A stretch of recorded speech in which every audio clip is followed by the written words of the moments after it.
Hi everyone, I'm Shaylin with Reedsy, and today we're going to be talking about some tips for writing strong dialogue. Number 1, don't use dialogue to share information that the character would already know. Although dialogue can be a vehicle for information, narrative is, when in doubt, usually the stronger vehicle for information. It can seem quite unnatural to hear characters talking about things that they already know. It starts to feel quite divisive, and it really feels like the conversation is just there to inform the reader rather than be a natural part of the storytelling. However, if you do have some information you want to share within dialogue, here are a couple ways that you could make it more natural.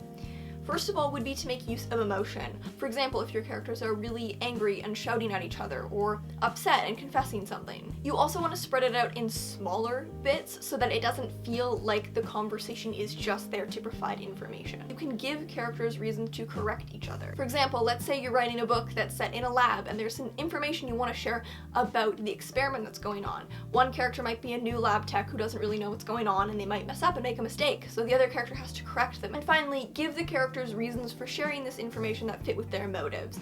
It's much easier to make something feel like a natural part of the plot if it fits with the character's goal and what they want to accomplish, because then they have much more natural and clear reason for saying this. Tip number 2 is to streamline the dialogue. Although we often hear that we want dialogue to be natural or realistic conversations are actually really messy, and if we were to hear a transcript of one, it wouldn't make for very strong dialogue. With fiction, you want to capture a natural feel, but cut away all the fluff and tangents that can make real conversations really messy. It's a bit easier to think of dialogue as a shorthand for real speech that feels natural, but isn't actually entirely realistic. One way to cut fluff is to enter the scene as late as possible.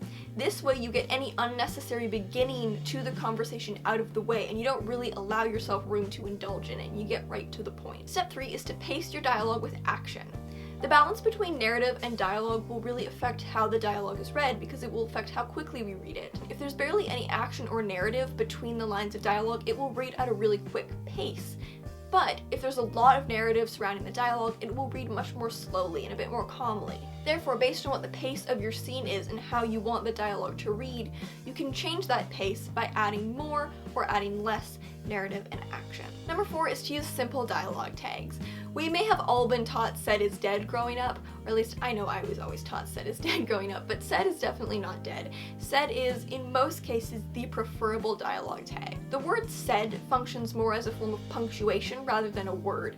The reader doesn't really notice it as a word, they notice it as a punctuation mark. It's just an indicator of who's speaking. It's not intrusive, and it also forces you to write stronger dialogue, because the dialogue itself has to convey the tone and emotion behind the line rather than relying on the dialogue tag. Even if your character is angry, you often don't need to say something like "he snapped" or "he shouted," because it comes across through the line itself. You might occasionally use another dialogue tag other than "said," like whispered or yelled if really necessary, but be quite sparing with them. Most of your dialogue tags, maybe 90 to 95% of them, will probably be "said." 5. Use dialogue for showing, not telling. Dialogue is not a great tool for exposition. Narrative is actually much stronger if you want to get away with a bit of exposition.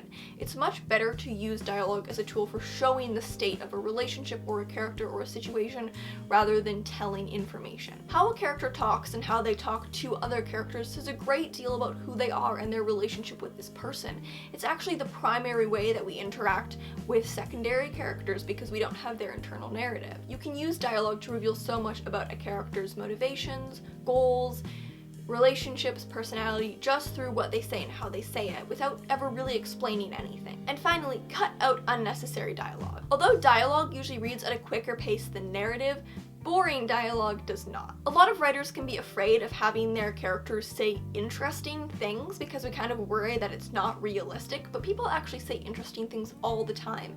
If a conversation is really boring and really unnecessary, we probably don't really need to see it. Don't be afraid of having your characters be insightful or funny or clever, because real people are all the time. So those are some tips for writing stronger dialogue. If you want to revisit the points in this video, you can check out the blog post linked in the description, and remember to subscribe for new videos every Tuesday and Friday.